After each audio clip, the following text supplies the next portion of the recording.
8장입니다. 사도행전 8장 1절로 13절.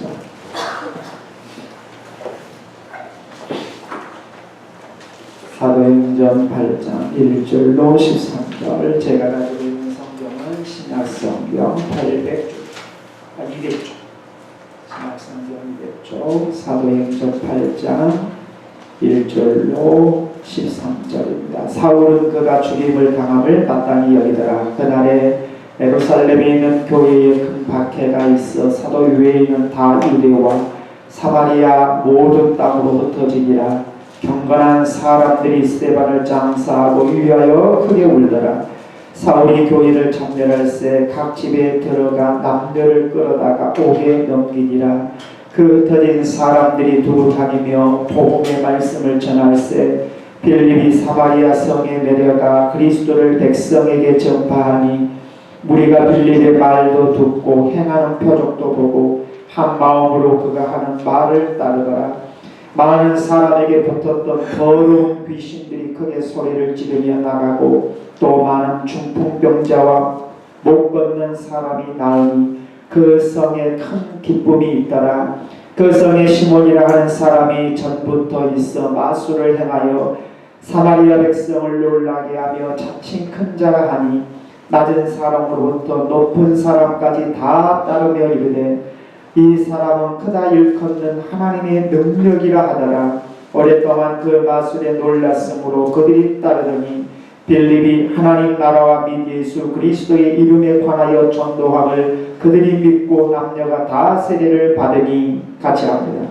시몬도 믿고 세례를 받은 후에 전심으로 빌립을 따라다니며 그 나타난 표적과 큰 능력을 보고 놀라니라. 아멘. 다시 한번 기도하겠습니다. 아버지 하나님, 이 시간에는 주의 말씀을 듣는 시간입니다. 성령께서 내 안에 역사하셔서 주신 말씀이 들려지게 하시고 내 안에 묵은 마음들을 기병하셔서 좋은 옥토와 같은 마음같이 되게 하시며 하나님의 말씀이 들려질 때 우리의 심장이 뛰는 역사가 일어나게 하시고 우리의 마음에 뜨거움의 역사가 일어나게 하시며 말씀이 들려지는 순간 그 말씀에 사로잡혀 하나님을 볼 수 있는 귀한 시간이 되게 하옵소서. 세상에 살아가면서 여러 가지의 무거운 짐을 지고 살아왔던 우리의 인생이었다면 주여 말씀을 듣는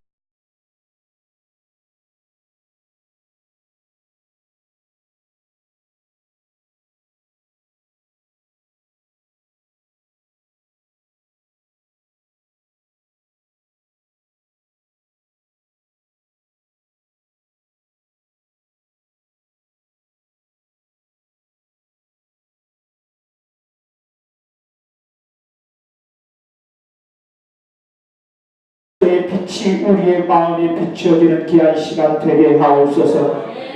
종을 세우셨사오니 주여 권세를 주옵소서. 능력을 주옵소서. 아버지 하나님 온전히 살아계신 하나님의 말씀을 수종들기에 부족함이 없게 하시고 아버지 성령의 권능을 힘입어 주의 말씀을 증거할 때에 주의 영광의 임함을 볼 수 있도록 인도하옵소서. 믿사오며 거룩하신 예수님의 이름으로 감사하며 기도드리옵나이다.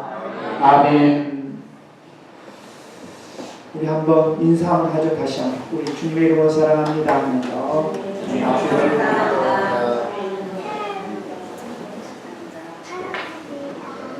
저하고 한번 하죠. 사랑합니다. 우리가 사도행전 1장부터 7장의 말씀의 내용을 이 앞주의 말씀까지 보았죠. 1장부터 7장의 말씀을 보게 되면 어떻게 해서 초대교회가 세워졌는가에 대해서 사도행전 1장부터 7장의 말씀까지 말씀하고 있습니다. 그러면서 오늘 이제 8장부터는 무엇을 이야기하고 있냐면 초대교회가 어떻게 해서 교회가 세워짐으로 인하여서 8장부터는 이제 뭘 이야기해요? 결국 이 유대와 사마리아 그리고 팔레스타인 전 지역을 넘어서 수리아 안디옥까지 어떻게 복음이 확장되어져 가는가를 이제 8장의 말씀부터 이렇게 이제 증거되어 주고 있습니다.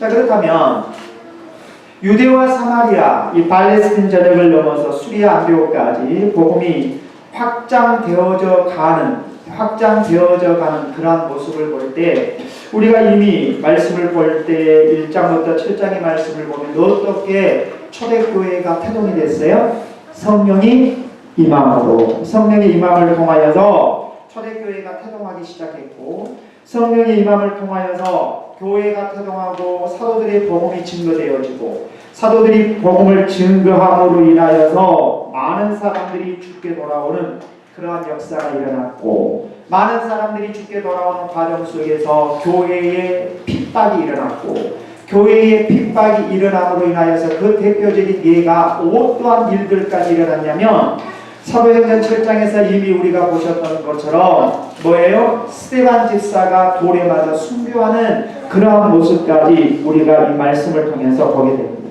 그러니까 스데반 집사가 사도행전 7장에 보면 돌에 맞아 순교하는 과정 속에서 우리가 무엇을 한번 생각할 수 있느냐면, 과연 스데반 집사가 돌에 맞아 순교하는 과정을 보면서 교회가 계속해서 전립할 수 있을까? 아니면 전립하지 못할까? 이러한 아주 어려운 시점에 와 있었던 거죠. 이러한 어려운 시점에 와 있었을 때 도리어 이러한 어려운 시점이 교회를 이렇게 전립하지 못하게 하는 것이 아니라 더 굳게 전립해 가게 하고, 더 굳게 전립의 감을 통하여서 결국 복음이 세계 만방으로 퍼져나가게 하는 그러한 계기가 되었다는 사실을 말씀을 통해서 봅니다.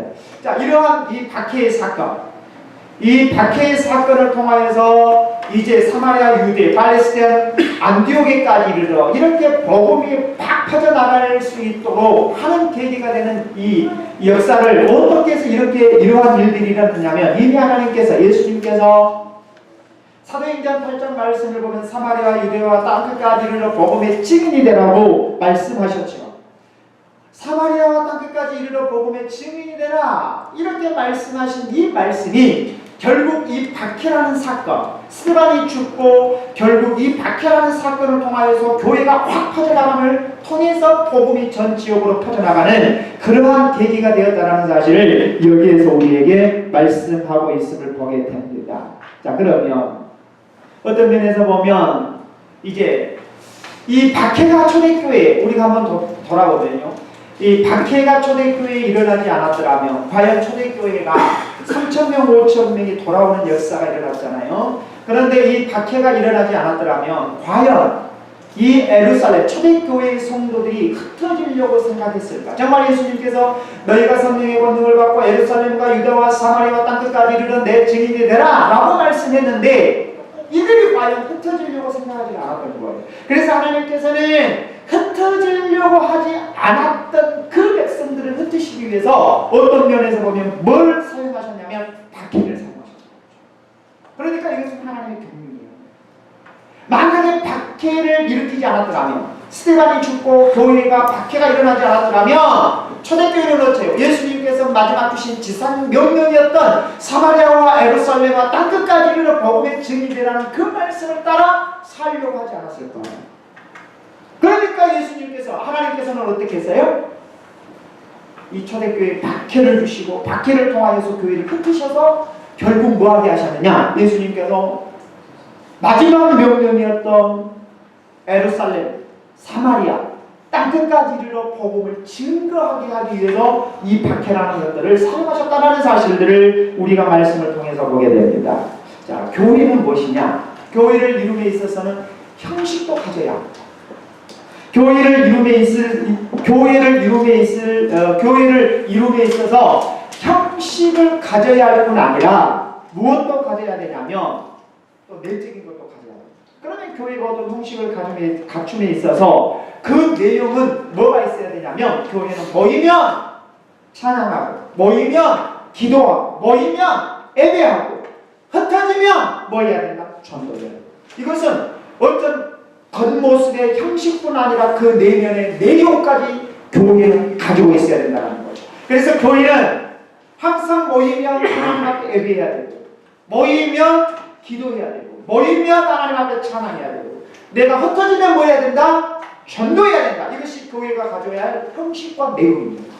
그래서 교회는 결코 그 자리에 모여만 있으려고 하는 것이 아니고 예수님께서 우리에게 주셨던 말씀처럼 우리가 모이면 기도해야 되겠다. 흩어지면 전도해야 되겠다. 이것이 형식과 내용을 갖추는 교회가 되어야 한다는 사실을 이 말씀을 통해서 보게 됩니다. 자, 그러면 스데반 집사가 순교한 다음에 예루살렘 교회가 어떠한 일이 일어나는가에 대해서 1절 말씀을 통해서 한번 보겠습니다. 1절 한번 보세요. 자, 1절. 사울은 그가 죽임 당함을 마땅히 여기더라. 이렇게 말씀하고 난 다음에 그날에 예루살렘에 있는 교회에 큰 박해가 있어 사도 외에는 다 유대와 사마리아 모든 땅으로 흩어지니라 라고 말씀합니다. 여기서 예루살렘 교회가 박해가 일어났어요. 예루살렘 교회가 박해가 일어나는데 이 교인들이 다 흩어졌어요. 유대와 사마리아 땅으로 흩어졌다고 이야기해요. 누구만 빼놓고 사도 외에 사도들만 빼놓고 누가 흩어진 거예요? 교인들이 뿔뿔 흩어지기 시작한 거예요. 그러면 여기서 그날에라고 말씀합니다. 그날에 여기서 그날은 뭔 날이에요? 스데반이 순교한 날입니다. 스데반이 순교한 날에 뭐예요? 사도 외에 모든 교인들이 뿔뿔 흩어진 거예요.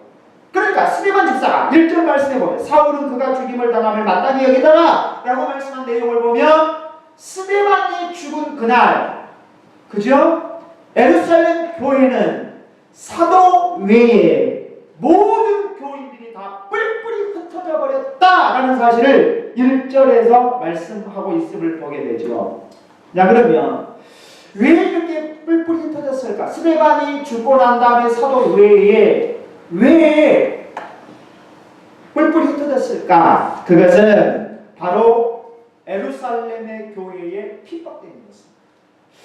자, 예루살렘 교회가 핍박이 일어나는데 그러면 예루살렘 교회의 핍박이 어떤 현상으로 일어났을까? 그죠? 우리가 예루살렘 교회의 핍박으로 인하여서 사도들 외에 모든 교인들이 유대와 사마리아로 뿔뿔이 흩어졌구나 라고 우리가 말씀을 통해서 보는데 그러면 도대체 예루살렘 교회에 임하였던 그 박해, 핍박이 어떤 양상으로 예루살렘 교회의 핍박이 일어나고 있었을까? 3절 말씀을 한번 보십시오. 같이 한번 읽겠습니다. 시작. 사울이 교회를 잠멸하였으니 각 집에 들어가 남자를 끌어다가 오게. 자, 이 말씀을 보면 사울이 뭐 했다 그래요? 잠멸. 교회를 잠멸할세 남녀를 물러나고 다 끌어다가 어디에 집어넣었어요? 옥에 가두었어요. 옥에 가두고 우리가 너무나도 잘 아신 것처럼 사도행전 9장의 말씀을 보면 이 사울이라는 청년이 대제사장에게 공문을 청하여서 누구를 잡기 위해서 왔어요? 그리스도를 믿는 사람들을 잡기 위해서 다메섹까지 가잖아요. 그러니까 이 지금 예루살렘 교회의 핍박의 모습은 어떤 양상을 띠고 있었냐면 자우지간 예수를 믿는다라는 그 하나는 다 잡아다가 감옥에 집어넣었습니다. 이러한 양상으로 지금 교회가 박해가 시작되고 있는 거예요. 자, 이런 모습으로 나타날 때, 자, 여기서 흩어졌다라고 말씀합니다. 이 흩어졌다라는 말은 뭐 말이겠어요? 여기서 사도 외에 다 흩어졌다라고 이야기하는데 흩어졌다라는 의미는 자기 자의적으로 흩어진 것이 아니고 예루살렘 교인들이 사도 외에 부득이하게 흩어진 거예요. 그러니까 안 가고 싶은데 도망가야 돼요. 흩어지기 싫은데 흩어져야 하는, 부득이하게 흩어져야 하는 그러한 상황을 이야기하고 있습니다. 자, 그러면 이러한 성리, 자 보세요. 안 가고 싶은데 가고 싶어요. 그러면 예루살렘 교인들이 지금 사도행전 1장 8절에 예수님께서 너희가 성령의 권능을 받고 예루살렘과 유다와 사마리아 땅끝까지 이르러 복음의 증인이 되라 라는 말씀을 이루기 위해서는 그들이 흩어져야 되는데 안 흩어지려고 하는 거거든요. 근데 어째요? 이 예루살렘의 교회의 핍박으로 인하여서 그들이 흩어지고 싶지 않은데도 흩어졌다 라는 내면을 보게 되면 그 내면 속에는 겉으로 봤을 때는 박해하는 것이 있었지만 내면으로 봤을 때는 뭐가 있는 거예요? 하나님의 경륜이 있어요. 믿죠? 그럼 우리는 뭐냐? 우리가 살아가는 삶이 삶 속에 외면적으로는 박해가 있다 할지라도 내면적으로는 하나님의 섭리가 있음을 깨달아야 돼. 아, 내 삶 속에 왜 이렇게 어려움이 있나? 내 삶 속에 왜 이런 고통이 있나? 나는 왜 이런 인생을 살아가나? 이렇게 외적인 것에만 초점을 두고 살아가지 말고 그 내면 속에 하나님은 이 일들을 통하여 나에게 하나님의 어떤 경륜을 이루시기를 원하시는가를 볼 수 있는 믿음의 눈이 저와 여러분에게 있어지기를 주님의 이름으로 축원합니다. 오늘 그러지 않습니다. 흩어지기 싫음에도 불구하고 하나님은 흩어버리잖아요. 뭘 통하여서요? 박해라는 것을 통해서. 자, 그러면 이 박해라는 것을 통하여서 이 사도 외에 모든 그리스도인들을 흩어버리는데, 그러면 그 흩음에 있어서 누구를 사용한가? 적대주의자, 유대인. 이 적대주의자 유대인들을 들어서 하나님은 도구로 사용하십니다. 하나님께서 복음에 대한 적대주의자, 정말 복음을 받지 아니하는 자, 그들을 들어서 도구로 사용하셔서 그리스도인들을 마치 뿔뿔이 흩어버리는 그러한 모습을 보게 됩니다. 사도행전 2장 41절 말씀을 보면 당시엔 성령의 임하심을 입었던 사도들이 복음을 전하는데 베드로가 복음을 증거했을 때에 몇 명이 돌아왔어요? 3,000명이 돌아왔어요. 그뿐 아니라 사도행전 4장 4절 말씀을 보면 남자의 수가 5,000이나 돌아왔습니다. 남자라는 것을 이야기한다면 아이들이나 여자들을 더한다면 더 많은 사람들이 주께로 돌아온 거죠. 그럼에도 불구하고 이들은 돌아와서 부흥의 역사를 이루었지만 사도행전 1장 8절에 우리 주님이 말씀하셨던 것처럼 온 유대와 사마리아와 땅끝까지 이르러 복음의 증인이 되라 라는 말씀을 따라 흩어지기를 원하지